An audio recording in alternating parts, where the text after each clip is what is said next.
सद्गुरु कहानी सुना रहे हैं कि किस तरह शिव ने गणेश का सिर काट दिया और बता रहे हैं कि लोकप्रिय धारणा के विपरीत उनके सिर के बदले हाथी का नहीं बल्कि शिव के विचित्र साथियों, जिन्हें गण के नाम से जाना जाता था, उनके सरदार का सिर लगाया गया था। गणेश जी की कथा। सद्गुरु शिव एक तरह के घूमते फिरते रहने वाले पति थे। वह लगातार कई सालों तक घूमते रहते थे। वे कहीं भी चले जाते थे।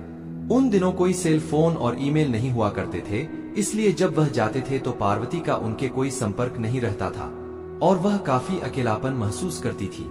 साथ ही शिव की प्रकृति को देखते हुए उन्हें मानव मूल का नहीं यक्ष स्वरूपी माना जाता था, इसलिए पार्वती उनके बच्चे को जन्म नहीं दे सकती थी। तो अपने अकेलेपन और इच्छा के कारण और मातृत्व भाव की वजह से उन्होंने एक शिशु को बनाने और उसमें प्राण फूंकने का फैसला किया। उन्होंने अपनी एक चीज ली, अपने शरीर पर लगे चंदन के लेप को तेल के साथ मिलाकर एक शिशु का रूप दिया और उसमें जीवन डाल दिया। यह भले ही दूर की कौड़ी लगे, लेकिन आजकल विज्ञान में भी इस तरह की चर्चा होती है। अगर कोई आपसे एक एपिथेलियल सेल ले ले तो किसी दिन हम उससे आपका कुछ बना सकते हैं। पार्वती ने उसमें प्राण फूंक दिए और एक बच्चे ने जन्म ले लिया। शिव ने गणेश का सिर क्यों काटा? कुछ साल बाद जब वह लड़का करीब 10 साल का था, तब शिव अपने गणों के साथ लौटे। पार्वती स्नान कर रही थीं और उन्होंने उस छोटे बच्चे से कहा, ध्यान रखना कि कोई इस तरफ न आने पाए। लड़के ने कभी शिव को देखा नहीं था, तो जब वह आए, लड़के ने उन्हें रोक दिया। शिव दूसरे ही मूड में थे, रुकने के लिए तैयार नहीं थे, तो उन्होंने अपनी तलवार निकाली और लड़के का सिर काट दिया। फिर पार्वती के पास आए। जब पार्वती ने उनके हाथ में खून लगी तलवार देखी तो वह समझ गई कि क्या हुआ। उन्होंने लड़के को सिर विहीन वहां पड़े देखा तो उनका गुस्सा भड़क गया। शिव ने उन्हें समझाने की कोशिश की, कोई बात नहीं, वह तुम्हारा असली पुत्र नहीं है। आखिरकार तुमने उसे बनाया और मैंने नष्ट कर दिया, इसमें क्या परेशानी है? लेकिन वह सुनने के मूड में नहीं थी। गणेश के पास हाथी का सिर क्यों नहीं है? बात को सुलझाने के लिए शिव ने अपने एक गण का सिर लिया और लड़के की धड़ पर लगा दिया। गणेश चतुर्थी वह दिन होता है जब उनके सिर को दोबारा लगाया गया था।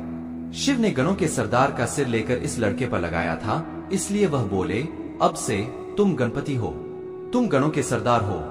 बाद में जाकर कैलेंडर कलाकार इस दूसरी तरह के प्राणी को नहीं समझ पाए और उन्होंने एक हाथी का चेहरा बना दिया। कथाओं में बताया जाता है कि कैसे गणों के अंगों में हड्डियां नहीं होती थी। इस संस्कृति में हड्डियों के बिना किसी अंग का अर्थ हाथी की सूंड से लगाया जाता है, इसलिए कलाकारों ने हाथी का सिर बना दिया। आपको मानसरोवर के किनारे कोई हाथी नहीं मिलेगा क्योंकि वह इलाका उनके लिए सही नहीं है। वहां एक हाथी के लायक हरियाली नहीं है। शिव हाथियों को काटने नहीं गए होंगे, इसलिए गणेश के कई नाम हैं, गणेश, गणपति, विनायक, लेकिन उनका नाम गजपति नहीं है। गण शिव के साथी थे। हम नहीं जानते कि वे कहां से आए थे, लेकिन आमतौर पर कहानियों में उन्हें ऐसे प्राणियों के रूप में दिखाया जाता है जो इस लोक के नहीं थे। उस जीवन की बनावट इस जीवन से बहुत अलग है जिसे हम जानते हैं। आजकल आधुनिक बायोलॉजी साफ साफ कहती है कि एक कोशिका वाले जानवर से जीवन के सभी जटिल रूपों और मनुष्य की रचना हुई, लेकिन जीवन की मूलभूत प्रकृति वही है, उसमें बदलाव नहीं हुआ है। वह सिर्फ और जटिल होती जाती है। लेकिन गणों के जीवन का बनावट हमारे जैसी नहीं थी। वे धरती पर नहीं बने थे और उनके अंग बिना हड्डियों के थे। अगर आप अपने शरीर को अलग अलग तरीके से इस्तेमाल करना चाहें, अगर आप आसन करते हैं तो आप सोचते हैं कि काश आपके शरीर में हड्डियां न होती। मैंने 11 साल की उम्र से योग करना शुरू कर दिया था, इसलिए जब मैंने 25 साल की उम्र में हठयोग सिखाया तो लोगों ने मुझे देखकर कहा, अरे तुम्हारे शरीर में तो हड्डियां ही नहीं है, तुम हड्डी रहित हो। यह हर योगी का सपना होता है कि एक दिन उसके अंगों में हड्डियां नहीं होंगे ताकि वह जो चाहे वह आसन कर सके।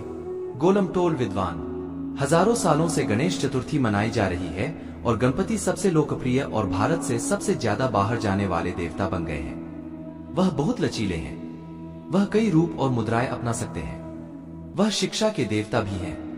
वह एक बड़े विद्वान थे।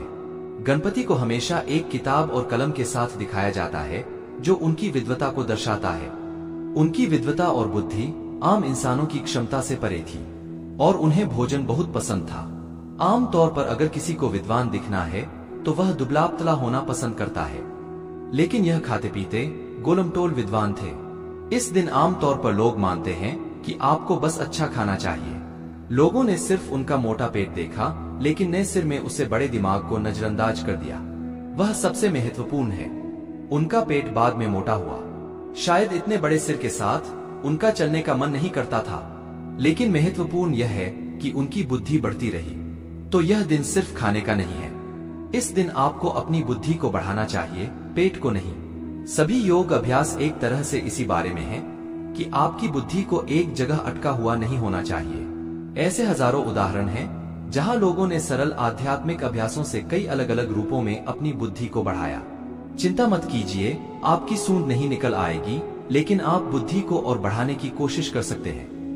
गणेश चतुर्थी का महत्व। मानवता ने हमेशा अच्छे लोग पैदा करने की दिशा में काम करने की बड़ी गलती की है। हमें अच्छे लोगों की जरूरत नहीं है, हमें समझदार लोगों की जरूरत है। अगर आपके पास समझदारी है तो आप सही चीज करेंगे।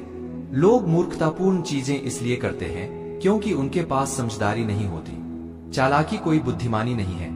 बुद्धिमानी का मतलब चतुर होना नहीं है। अगर आप वाकई बुद्धिमान हैं तो आप 100% अस्तित्व के तालमेल में होंगे, क्योंकि बुद्धिमान होने का कोई दूसरा तरीका नहीं है। बुद्धिमानी का चिन्ह यह है कि आप अपने आसपास की हर चीज के साथ पूरी तरह तालमेल में हैं। आप अपने अंदर और बाहर कम से कम विचलन के साथ जीवन जी रहे हैं। गणेश चतुर्थी कम से कम अपनी बुद्धिमानी को बढ़ाने की कोशिश शुरू करने का दिन है। अगर आप सुबह में आसन करते हुए बिना हड्डियों के हाथ पैरों के लिए मेहनत करें तो ऐसा हो सकता है